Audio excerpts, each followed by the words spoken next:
All right. Well, good evening, everyone. Welcome to Synod Confirmation Orientation. Yeah, woo! All right. This is a brand new thing that we're offering here at the Synod for anyone who wants to participate. And so I thought we would start tonight just by uh, uh, introductions, and so we can kind of figure out who is on this call and who might be interested in this in case we need to follow up or whatever. So let's go ahead and introduce Synod staff first, and then we'll kind of call on people as we see your names in the thing, and you can kind of tell us who you are and what congregation you're from, and what your hopes maybe are for Synod confirmation or what you might be expecting out of this. So my name is Chad Langdon. I'm the A2B, the assistant to the bishop. And uh, yeah, I'm zooming in from Kansas City right now. So, Bishop Donna, you want to go next? Sure. Hi, everybody. I'm Donna. I'm the bishop. Also zooming in from Kansas City. And really excited about this opportunity. Thanks, y'all, for being here. Awesome. Kristen, you want to go next? Hi, I'm Kristen Koch, the Director for Evangelical Mission. I'm zooming in from St. Louis, and I am excited to um, work on a project that tells the young people in our church that they matter. So that's what I'm excited about. I invite Kendra Noldy. Picking on St. Louis. So there we go. So I'm Kendra Noldy, and I'm a member at St. Mark's in Clayton, Missouri. And I'm here because currently we're in a pastoral vacancy, and there are other options for confirmation. We just have like 3 or 4 kids, but want to be able to present some of those options during this time of having a vacancy. Whoops. And so I call on John Brudvig. Hello, I'm John Brudvig. Can you hear me? I only see Kendra. Yeah, I'm John Brudvig, and I am the pastor at Trinity Lutheran Church in Lawrence, Kansas.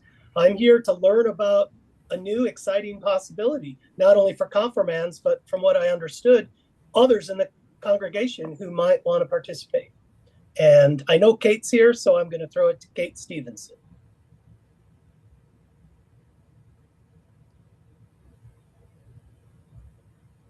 Can you hear me? Working on it. Sorry. My mouse isn't working, and so the keypad mouse is, you know how it goes. My name is Kate Stevenson, and this is my 4-year-old Scarlett, and my 1-year-old is eating pizza over to the side here. So I apologize if we get some drop-ins till my husband gets home. But anyway, I'm the director of congregational life at the same church where Pastor John is, Trinity Lutheran here in Lawrence. And yeah, we've got a smaller group of confirmands this year, and we're just kind of brainstorming with y'all and look forward to some options. And let's see who I'm going to call on Laura. Hi, I'm Laura Smith. I'm the pastor at Assaria Lutheran Church just south of Salina. And if you see a tall teenager walk behind me, that's my daughter getting her stuff packed for college. We Wow. move her in Saturday morning. So, no, I'm here just because I read about it and like we're a smaller congregation. And so my confirmation classes are, excuse me, pretty small. So just kind of seeing if there's an opportunity to have like my kids connect with other kids kind of around the synod and stuff and share those resources. Oh, and I'll jump to Kent and Carla. We are in Blue Springs. We go to All Saints Lutheran, that's just down the street from us here in Blue Springs, Missouri.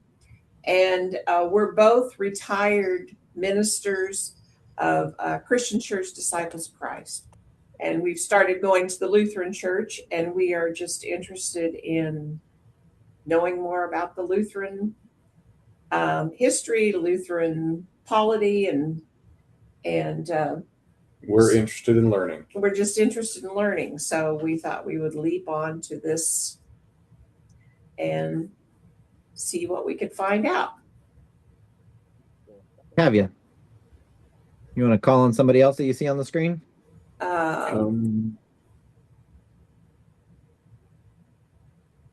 Sorry, this is a little.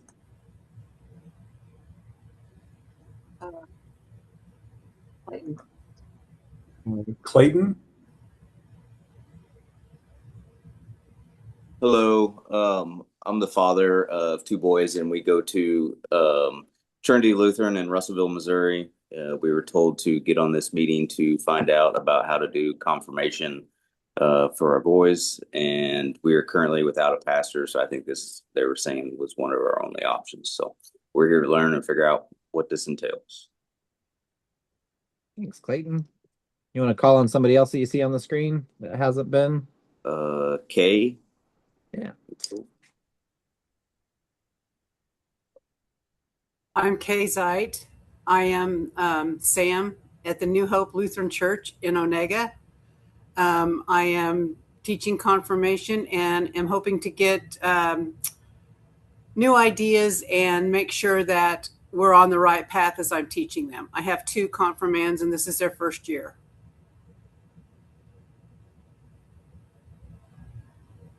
And last but not least, Kara, or Kara, however you say that. It is Kara. Hi, Okay. Kara.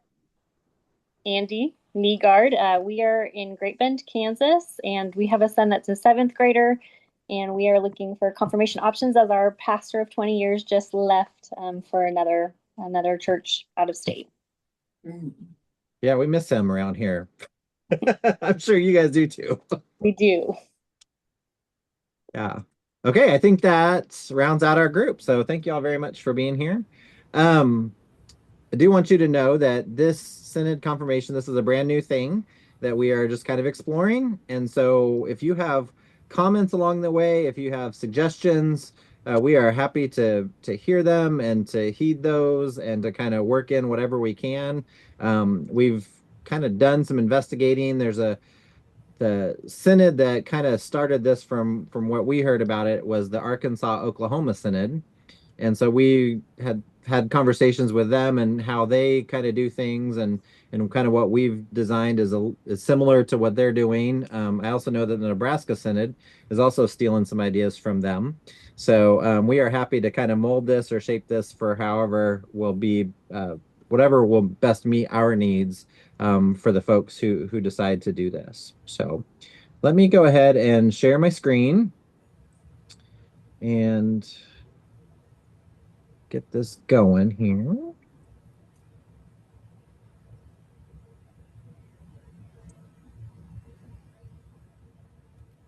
Right.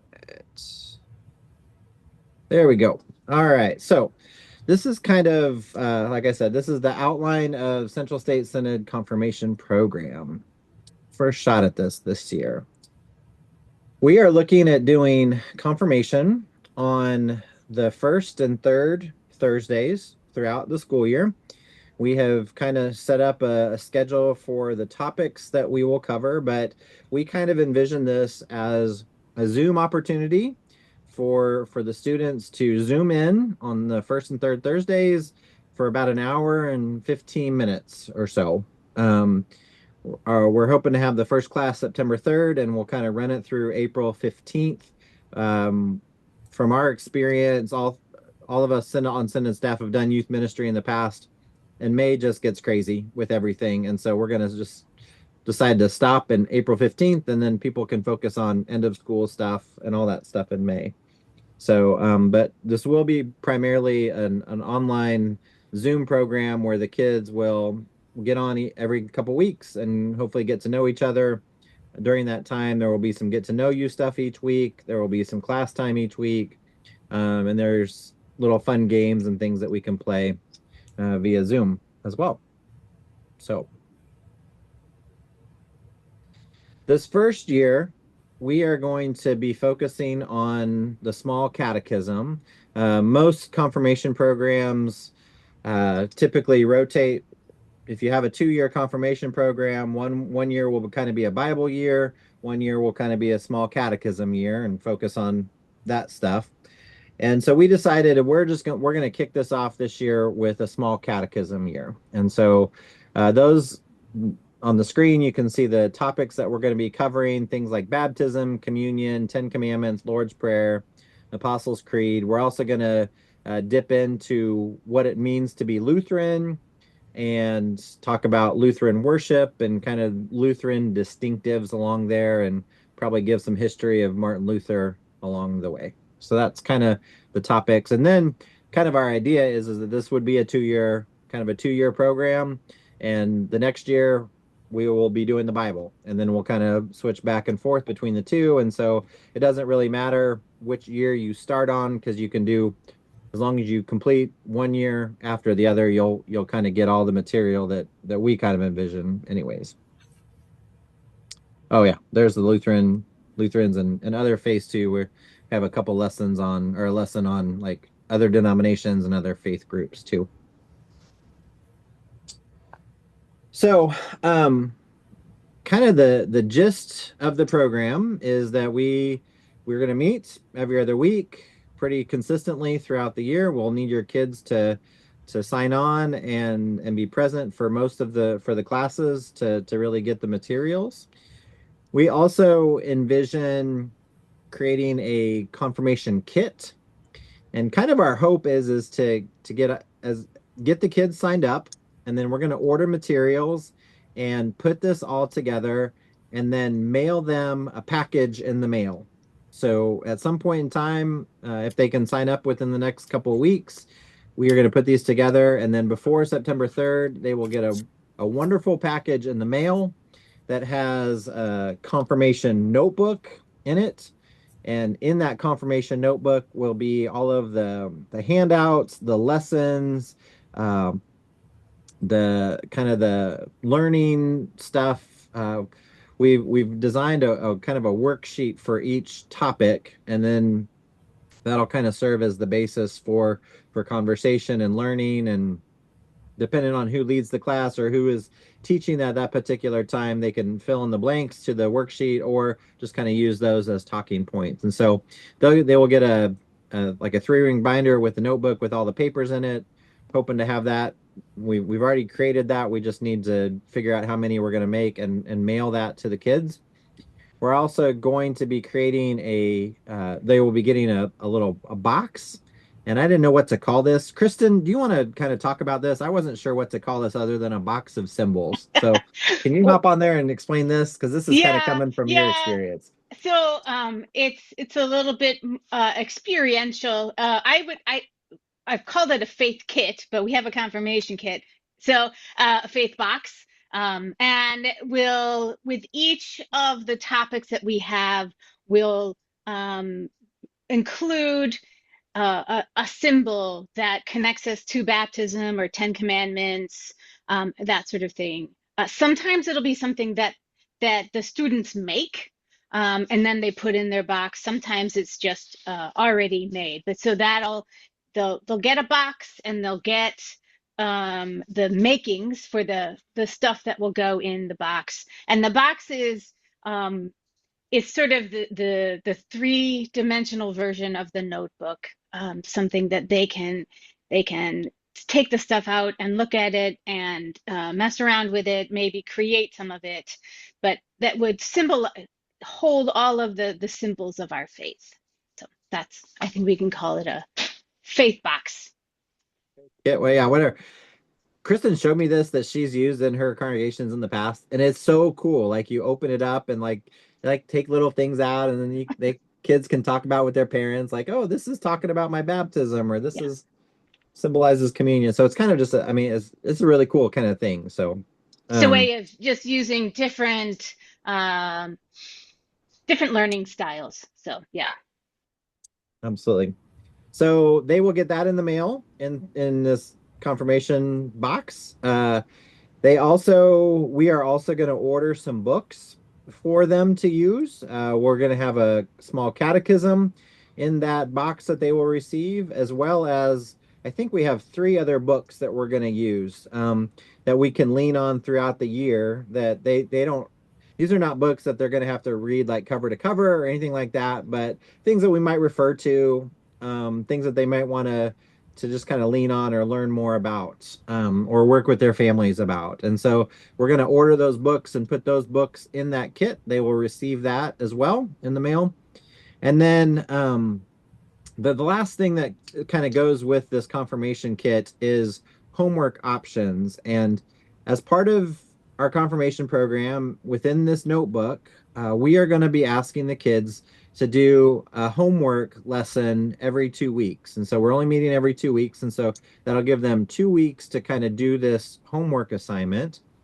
And within that notebook, for each topic, there are 5 or 6 homework options to do that they can kind of select from and use. And that's where some of those books come in. And those homework options are designed to kind of like Kristen said with the faith kit, it to hit different learning styles. So, for example, one of the lessons in baptism, one of the homework options is do a little research on your own baptism and have your parents show you the bulletin or the pictures or your confirmation or your baptism gown that you maybe wore, and then write either a little report or put together a little PowerPoint, or maybe even do like a little 30-second video that you could maybe share with the rest of the class. Like, this is my baptism and this is what I learned, and kind of a little presentation that you can then share with your new friends. That would be one option in the baptism section. Another option in the baptism section might be to let me look at the options here just to kind of give you a sense of that. I have my notebook right here. So, another possible homework thing would be to memorize some of the small catechism and what Luther said about. So if you're not an artsy person and don't want to make like a PowerPoint or don't want to do something artsy, you're more memorization, maybe you can memorize parts of the small catechism and repeat that back to us. You can also make a little TikToker video about baptism and what it means to you. So those are some of the options. So each time the student gets to kind of pick what homework option they want to choose to kind of to bring that home or work with their family on. And kind of the idea is that they would do this either with their family or show their family, or maybe they work on it and then go home and share it with their pastor and be like, hey, this is what I did in my confirmation class. So that notebook will have all of those homework options listed there.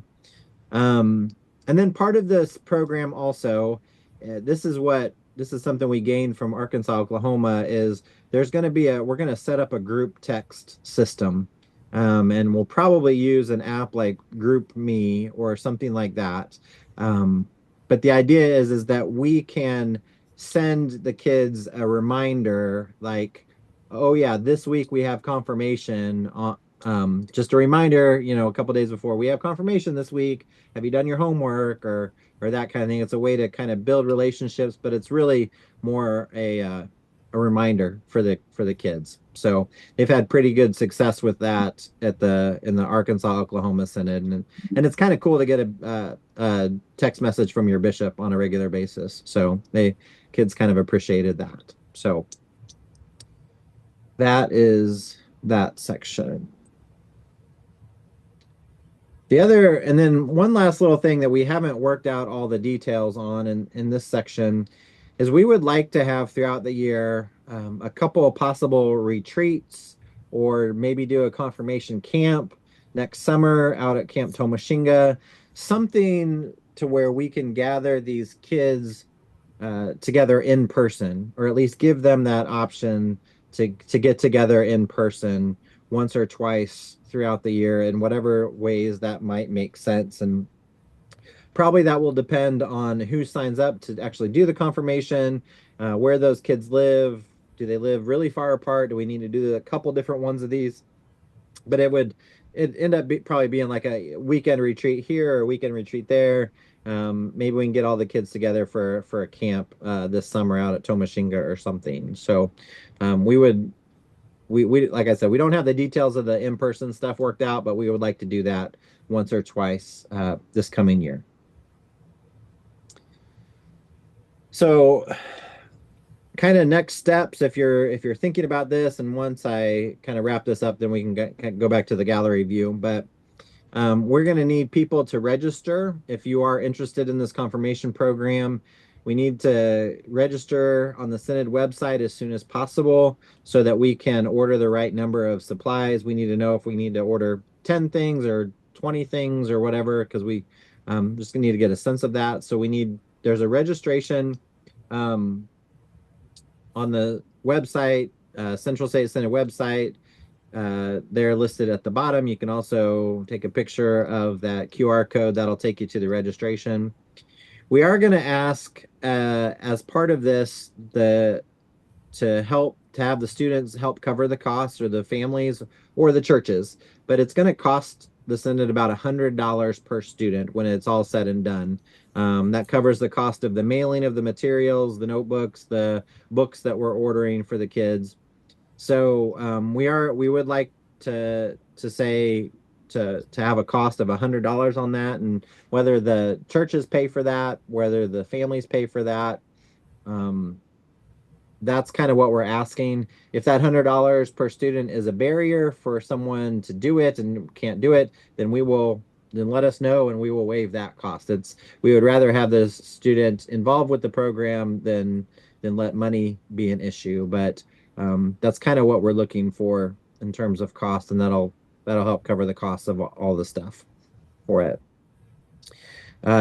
We'd love for those of you on the call tonight to invite friends, tell your people at your church. I think the more kids that we have in this, the better it will be in terms of relationship building and things like that. And then the class begins September 3rd. And so it's right around the corner. So we really, like I said, that's why it's important to get that registration within the next week or so we can order those things online. And I'm going to stop share. So that's kind of the gist of what we are thinking for our Synod confirmation program. Are there any thoughts or comments or questions, or what do you think about all that? I think it looks great. I'm excited. I've got two kind of questions. One is, I know I'm not meeting with parents and kids of our program until August 30th. I mean, trying to get, I'm just saying, because they haven't heard about this yet. So I'm just saying that's a tight time frame for us. Then my second question is, how do you envision that a local contact person in the congregation would stay in touch with their kids, how they're doing? Are they participating? I mean, sure, ideally, it would be wonderful if there was also an adult from each congregation that was there every 2 weeks with their kids, but I'm not sure that's going to happen. But yet, anyway, how could there be a local contact to kind of keep monitoring what else going on? Donna or Kristen, you want to tackle that, or I'll let you guys take a stab at that if you want, or. Yeah, we'd love to have either whoever's in charge of faith formation in your congregation, if you have such a person, or just a designated person in the congregation. We envision that when we're talking about youth, that parents will be paying attention to whether their kids are showing up for this or not, and hopefully they'll be taught. The assignments are designed to be kind of conversational, so that would be our hope. And I think we could work on with the group me or the group chat. We can have someone, an adult from each congregation or some appointed representative also on that chat, and they'll get the email. So right, because it would be nice, you'll want to put it in your church bulletin, like this is the week for confirmation. And so that um just thought of something else. So yeah, I think perhaps on the group me, that could be a way, or we could have a separate one. We're trying to figure out how much to make this for the students, and how much for the larger community. Yeah. I would toss in there. We would love to have other people help teach some of these classes and lead some of these classes. One of the things that Arkansas Oklahoma learned was they have their synod staff on every lesson, and that's kind of the continuity piece of it, so that the synod staff is actually building relationships with these kids. But they would bring in other pastors, other faith leaders to kind of lead a lesson here or there. And so, this week we might bring in someone to talk about baptism, or and then that person kind of leads the class. And so we would love for faith leaders to kind of get involved that way too. We have a couple of people who've already kind of volunteered for some of that, but we're happy to lend some of that teaching time to others as well. So, and then the Bishop of Arkansas, Oklahoma, she said like the kids love it when their pastor comes on, or their youth group leader comes on to lead the class. They're so proud to introduce their pastor to the group and that kind of a thing. So they kind of enjoy that, I guess. So does We're that help? also Oh, go ahead. also hoping that there will be at least one in-person event. I would love to do two or three. It logistically in our synod, getting people together in person can be challenging, but we really would like to have at least once a year an opportunity for everybody to get together in person. One of the things we're trying to grow is a sense of a central states synod youth organization, which we really have not had, but a way to tell all the kids in our synod that they're valuable to us, and that that there is, as particularly as congregations are getting smaller, and congregational, a lot of congregations don't have youth groups anymore. So these opportunities to do youth work collaboratively are really helpful. So we'd love to do some in-person stuff, and some additional, maybe even online stuff. And I want to say one more thing, and I'll stop talking. We're talking a lot about kids and youth, but as people are asking, what we have been saying is this is an intergenerational opportunity. So most of my experience teaching confirmation is actually with adults, because my church had lots and lots of people who came from other traditions and wanted to learn about Lutheranism. So we did a lot of adult confirmation. So if you've got adults who are just saying, I want to know more about what it means to be Lutheran, as we become a more global church and a less kind of narrow ethnic sliver of the United States experience, we're going to need to do more and more of that work.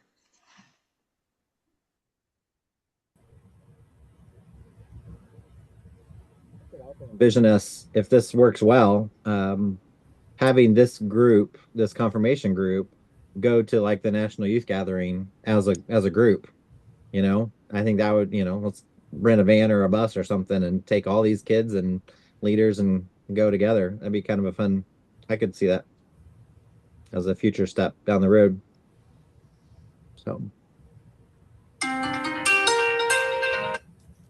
One thing I know we talked about, I don't remember where it landed, but having recording the class, is that I guess I would ask if the parents here, what are the um, limits and expectations of recording a class and then sharing it, having a landing place where someone could go and watch last week's class if they weren't able to make it.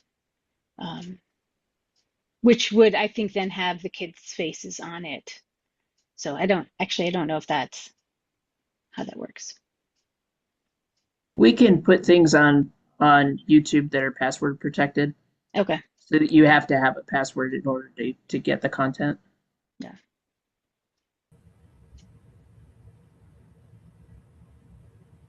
Yeah. Other questions, comments, I thoughts? have a comment. Our schools district has gone together and committed to keeping Wednesday nights free from activities. So we're doing our confirmation on Wednesday nights. So that's kind of why I'm on here, so that I can learn, or if there's some way I could show them something of the broader, like through the recorded program, as to what else is going on and who's out there. We struggled with what day to kind of put it on. And this is something they talked about in Arkansas, Oklahoma, was they have been doing Wednesday nights for a couple years, and then they ran into problems when it came to Advent and Lent, because some of the churches had Advent services or Lenten services, and those were always on Wednesdays, and some of them didn't, and so that really kind of cut into their class time or whatever. So that's one of the thanks, Kendra. That is one of the things, that's kind of one of the decisions we made to go with Thursday night to kind of avoid some of those other congregational conflicts and stuff. And I love the fact that Onega is reserving Wednesday nights for church stuff. That's amazing. Mhm. Most places don't do that, unfortunately. I'm lucky in that respect. Yeah, gotta love small town Kansas for that reasons, right? Yeah. Yep. Yep. So I'll get some of this stuff and use it hopefully and pass it on to them.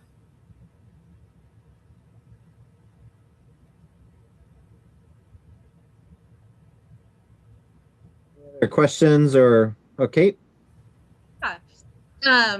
I might have a few questions, but I'll try not to overwhelm you. One of the things that we are going to face in particular, and I'm just curious if other people are running into this and what you're thinking about. We traditionally have done a 3-year rotation with the catechism and then Old Testament and New Testament. Coincidentally, this previous year was our catechism year.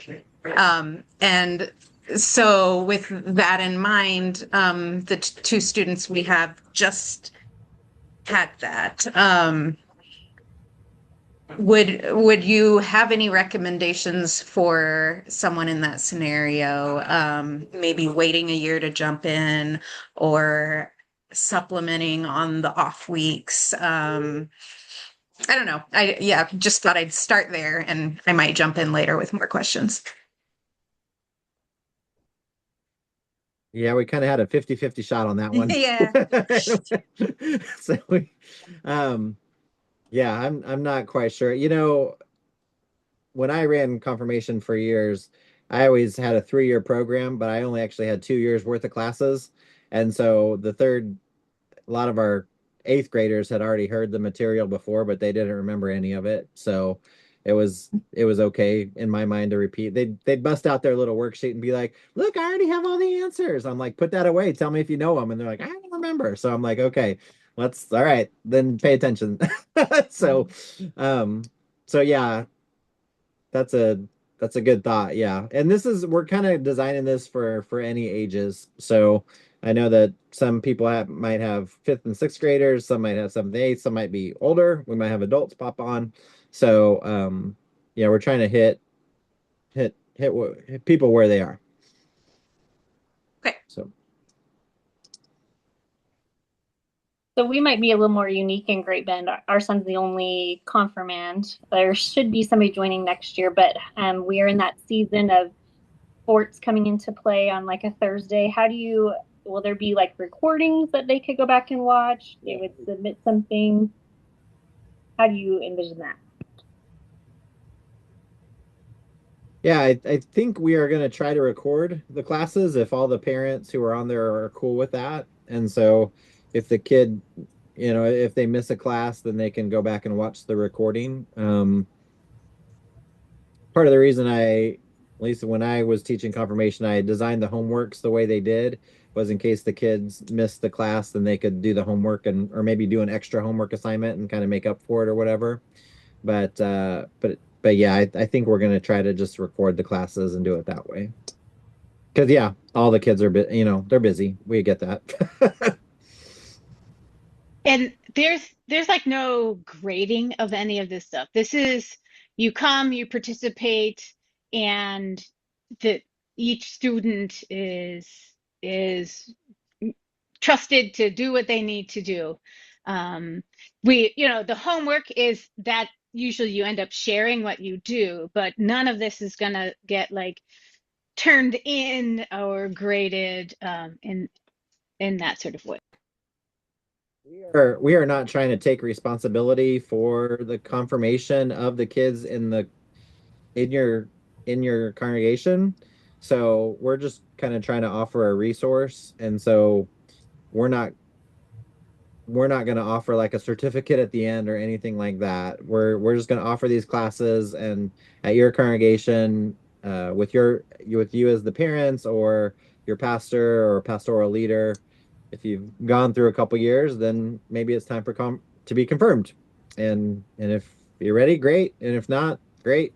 That's kind of going to be on the student and the family and the congregation's decision, not ours.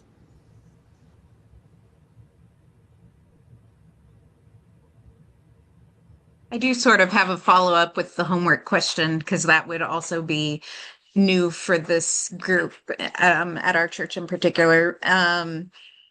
Will it be obvious in the Zoom meetings if there is a student who didn't do their homework? Is it just supplementary to go home, materials to have, or will there be some accountability lesson to lesson, referencing those assignments? I know we'll have families who want to know. We will handle everything graciously, I would think. Okay. Hey, does anybody do their homework, and is anybody willing to share? Anybody want to talk about what you did this week? Those kinds of things. We're not gonna I don't know. Bishop Donna seems pretty like she'd put people on those. No, I'm just kidding. Yeah, I am gonna grill them every week. There will be thumb screws, virtual thumb screws. We're actually going to bring their pastors on. If they don't do their homework, we're going to make them bring their pastor next time around and sit with it. No.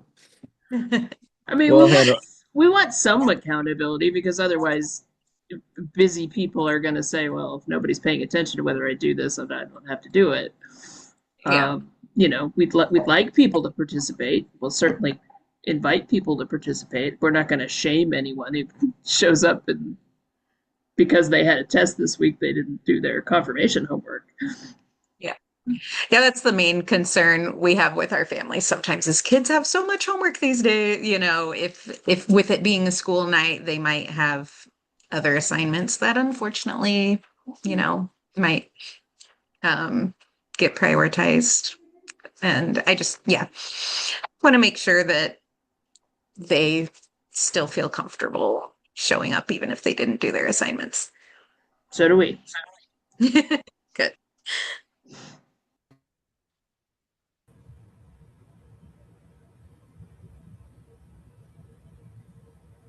Got any more for us, Kate? I'll let other people talk. Anybody have any other questions or? Yeah, I do. I love the idea of the intergenerational component, but how's that going to work? Because for example, I just did a baptism about a month ago for a grandmother who had never communed, wasn't baptized, and I could see her really wanting to to participate, to learn. So how is that going to work with the young people and those who are older who also want to learn more about what it means to be Lutheran and what we Lutherans believe? Do you want me to take that? Go for it. So, what I would first of all, I just think intergenerational spaces are so exciting because people are coming at subjects from different perspectives, and young people are watching older people grapple with issues of faith and vice versa. But I would also imagine that if we've got a good mix of youth and adults, we'll probably have some breakout rooms so that people can address things from different perspectives. We might have some time when youth are in one room and adults are in another room to talk about a particular issue. I mean, honestly, John, we don't know. We don't know who's showing up, and we don't know what this is going to look like. I've done this with youth and adults before, but not online. So we'll be learning as we go. But I think that we can structure it in a way that makes space for everyone to participate fully. And it's not working or whatever, we can modify it down the road. Like we're flexible people. We would rather have this work than not work. So in whatever form that might take. So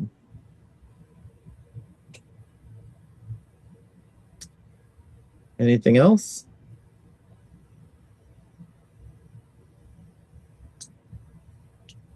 Okay.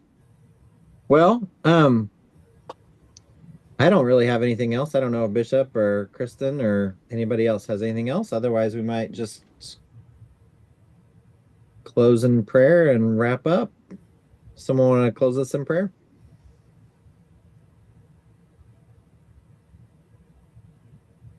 I'll do it.